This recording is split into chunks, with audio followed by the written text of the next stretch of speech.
دیکھو قرآن کریم نے جو اہل بیت کہا ہے وہ فقط ازواج رسول ہے۔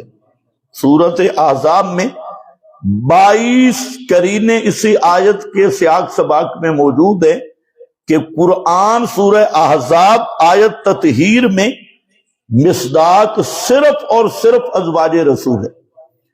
پھر بخاری مسلم میں یہ صراحت ہے کہ آپ جب حضرت عائشہ کے دروازے پہ جاتے، ازواج مطہرات کے دروازے پہ جاتے تو سلام ان لفظوں میں کرتے، السلام علیکم یا اہل البیت، السلام علیکم یا اہل البیت۔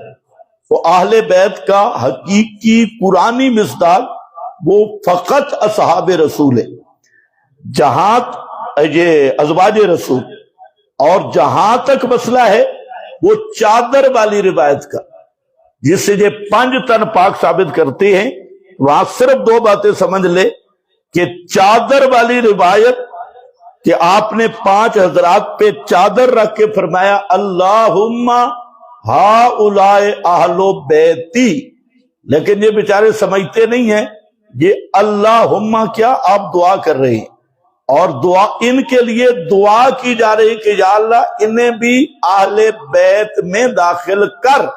ازواج مطہرات تو وہ قرآنی اہل بیت ہیں، اور ان 5 کے لیے دعا کی کہ اللہ انہیں بھی داخل کر۔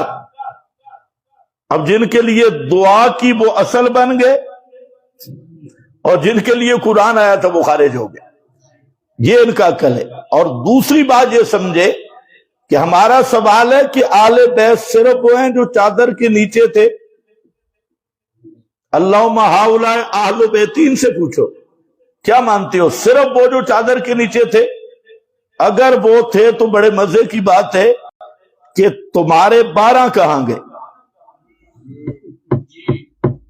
2 قربانی کہ چادر والے ہی اہل بیت تھے، تو چادر میں ایک حضرت علی تھے، ایک حضرت حسن اور ایک حضرت حسین۔ حضرت فاطمہ کو تو یہ امام نہیں مانتے۔ 3 امام تو آگے چادر کے نیچے، اور 9 امام چادر میں تھے نہیں، وہ 9 کے 9 اہل بیت سے خارج۔ تو اگر حسر والا مانا ہے کہ صرف چادر والے اہل بیت ہیں تو چلو ان کو کہو قربانی دو، 9 امام اہل بیت سے خارج، جن کو تم اہل بیت کہتے ہو، اطرت اطرت۔ اور اگر وہ 9 بار ہو کے بھی اہل بیت کا حصہ ہیں تو جن کے لیے آیت اتری ہے وہ آیت اہل بیت سے کیسے خارج ہے؟ پھر ان کا آپ عقل دیکھیں، بے ایمان آدمی کا عقل نہیں ہوتا، ان کا عقل دیکھیں کہ حضرت خدیجۃ الکبریٰ کا مقام زیادہ ہے یا حضرت فاطمہ کا؟ حضرت خدیجۃ الکبریٰ وہ ہیں کہ جن کی گود میں اسلام پرورش پائی ہے، اسلام نے پروان چڑھائے، اور یہ آپ کی وہ بیوی ہیں حضرت خدیجۃ الکبریٰ کہ آخر تک آپ کو ان کی خدمات بھولی نہیں ہیں۔ آپ کے پاس کوئی تحفہ یا ہدیہ آتا تو سب سے پہلے ان کی سہیلیوں کے پاس بھیجتے تھے اور ہمیشہ یاد رکھتے۔ تو حضرت خدیجۃ الکبریٰ یہ حضرت فاطمہ کی امی جان ہے۔ اور بھنگی مذہب دیکھو ملنگ کو کہ حضرت عائشہ کی ضد میں آ کے حضرت خدیجہ کو اہل بیت سے خارج کر دیا اور حضرت فاطمہ کو داخل کر دیا۔ ماں خارج ہے، بیٹی داخل ہے۔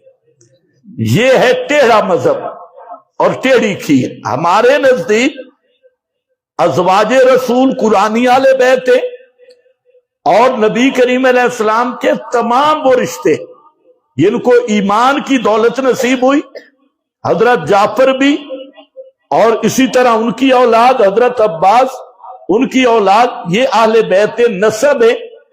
اور جن لوگوں نے آپ کی دعوت کو صمیم قلب سے قبول کیا، چاہے وہ حبشی تھے، چاہے وہ فارسی تھے، چاہے وہ پاکستانی ہوں یا کہیں بھی ہوں، قیامت تک آنے والے، یہ بھی اہل بیت نبوت ہے۔ جب ہم درود میں پڑھتے ہیں اللہم صلی علی محمد، یہ تینوں طبقات بالاصالت ازواج رسول ہے، پھر آپ کے اہل بیت نسب ہے، پھر اہل بیت نبوت ہے، یہ تینوں طبقات کو شامل ہوتا ہے۔